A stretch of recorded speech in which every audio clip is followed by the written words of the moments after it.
প্রিয় ছাত্রছাত্রীরা, আজ আমি তোমাদের পড়াবো তোমাদের দশম শ্রেণীর বাংলা বইয়ের একটি উল্লেখযোগ্য কবিতা। কবিতাটি হলো অসুখী একজন। এই কবিতাটি পড়াবো। সকলে নিজেদের পাঠ্যপুস্তক হলো পৃষ্ঠা নম্বর 17। আশা করছি সবাই বই খুলেছ। এইবার আমি কবিতা পাঠ করব। সবাই কিন্তু মন দিয়ে পড়া শুনবে। পড়া শুনলে কিন্তু যে কোনো প্রশ্নের উত্তর খুব সহজেই দেওয়া যায়। তাই সবার কাছে একটাই অনুরোধ, সবাই কিন্তু মন দিয়ে পড়া শুনবে। দেখো, কবিতার নাম অসুখী একজন। কবি হলেন পাবলো নেরুদা। কবিতাটির উৎস লিখে নাও। অসুখী একজন কবিতাটি বিদেশি ফুলে রক্তের ছিটে কাব্যগ্রন্থ থেকে নেওয়া হয়েছে। আশা করছি তোমরা বুঝতে পেরেছ। এবার পাঠ করছি। দেখো, আমি তাকে ছেড়ে দিলাম অপেক্ষায় দাঁড় করিয়ে, রেখে দরজায় আমি চলে গেলাম দূর দূরে। কথক তার প্রিয়তমাকে দরজায় দাঁড় করিয়ে বিদায় জানিয়ে নিজের কর্মস্থলে চলে গেল। এটাই বোঝানো হয়েছে। অপেক্ষায় দাঁড় করিয়ে রেখে দূর দূরে চলে গেলাম। পরবর্তী দেখো, সে জানতো না আমি আর কখনো ফিরে আসব না। মানে কথকের সেই প্রিয়তমা মানুষটি, যাকে কথক দরজার কাছে দাঁড় করিয়ে রেখে গিয়েছিল, সেই প্রিয় মানুষটি জানতো না যে কথক আর কখনো তার সেই কর্মস্থল থেকে আর ফিরবে না, আসবে না। দেখো, একটা কুকুর চলে গেল, হেঁটে গেল গির্জার এক নান। যে পথ ধরে কথক গিয়েছে, সেই পথ ধরে চলে গিয়েছে একটা কুকুর, হেঁটে গেল গির্জার এক নান। মানে অনেকটা সময় পেরিয়ে গেছে, এগুলোই বোঝানো হচ্ছে। একটাও সপ্তাহ কেটে গেল, একটা সপ্তাহ আর একটা বছর কেটে গেল। বুঝতে পেরেছ? মানুষটি চলে গিয়েছে, অনেকটা সময়ও কেটে গিয়েছে। বৃষ্টিতে ধুয়ে দিল আমার পায়ের দাগ। কথকের সেই পায়ের দাগ, যে পথ ধরে গিয়েছে, সেই পায়ের দাগ বৃষ্টি হওয়ার ফলে সেই দাগও ধুয়ে গেছে।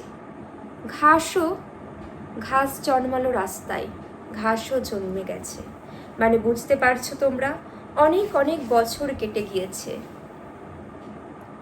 পরবর্তী দেখো,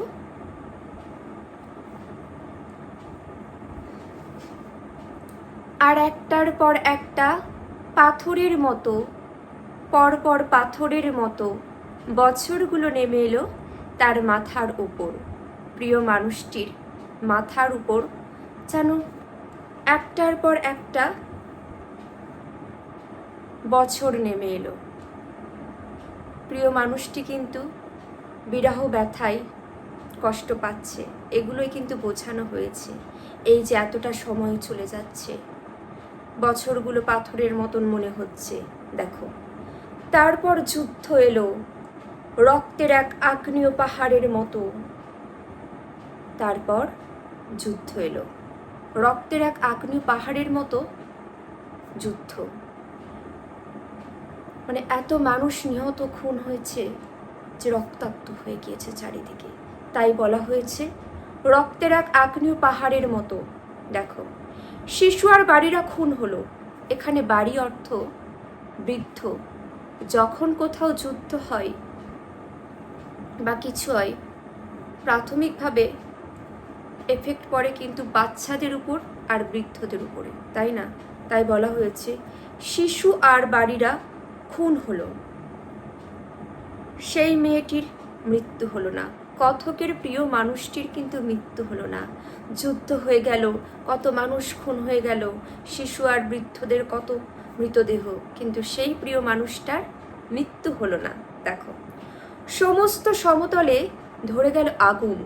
সমস্ত সমতলে আগুন অর্থাৎ যুদ্ধের তাণ্ডব চলছে। তো শান্ত হলুদ দেবতারা যারা হাজার বছর ধরে ডুবেছিল ধ্যানে, আমাদের মন্দিরে যে সমস্ত দেবতারা রয়েছে এখানে বোঝানো হয়েছে সেগুলোই।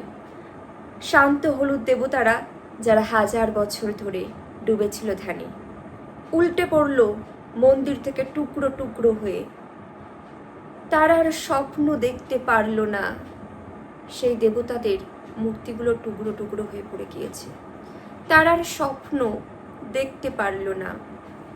সেই মিষ্টি বাড়ি, কথক কথকের প্রিয়তমার সেই মিষ্টি বাড়ি, সেই বারান্দা যেখানে আমি ঝুলন্ত বিছানায় ঘুমিয়েছিলাম, কথকের সেই মিষ্টি বাড়ি, সেই বারান্দা যেখানে আমি ঝুলন্ত বিছানায় ঘুমিয়েছিলাম।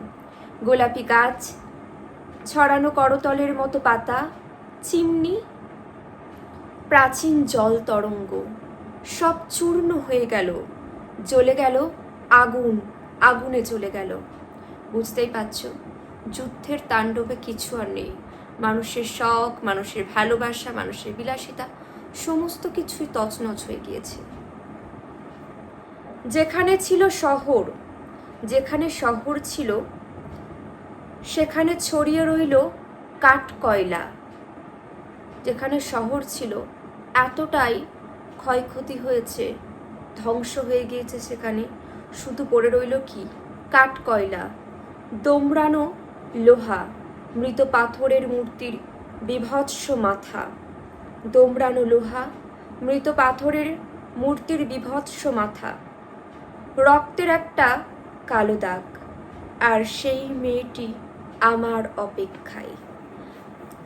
যুদ্ধ হয়েছে, এত করুণ ঘটনা ঘটে গিয়েছে, চারিদিকে ধ্বংস হয়ে গিয়েছে, সেই মেয়েটি এখনো আছে, আর সেই মেয়েটি কথকের জন্য অপেক্ষা করে যাচ্ছে। মানে এখানে বোঝানো হয়েছে প্রেম, ভালোবাসা এগুলো হলো চিরন্তন, যা থেকে যায়, তাই না? এটাই কিন্তু বোঝানো হয়েছে আলোচ্য কবিতাটিতে। কবিতাটি যথাযথভাবে বুঝিয়েছি, তাও কারোর যদি কোথাও কোনো সমস্যা থাকে অবশ্যই কিন্তু তোমরা কমেন্টের মধ্য দিয়ে জানাবে। আজ এখানেই শেষ করছি। পরবর্তী ভিডিওতে গুরুত্বপূর্ণ প্রশ্ন উত্তর এগুলো তুলে ধরব, যেগুলো খুবই গুরুত্বপূর্ণ।